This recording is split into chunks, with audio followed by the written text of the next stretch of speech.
Today, I am cleaning basically grass, because it is grass. The problem with it is it creates all kinds of havoc when moisture gets applied. So I have to balance the whole thing with a good low moisture process. And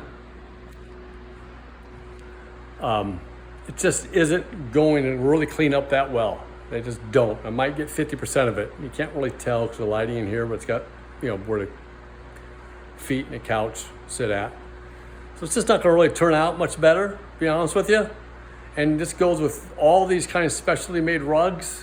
So all of you guys out there doing this, my advice is not to do it unless you just like to spend a lot of money on replacing them, which is fine. Other than that, we'll clean it up.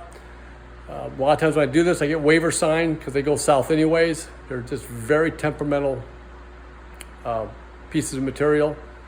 And I will clean it up now, and just to let you know that, I do this low moisture cleaning, especially for condos, things like that where you have to go up stories.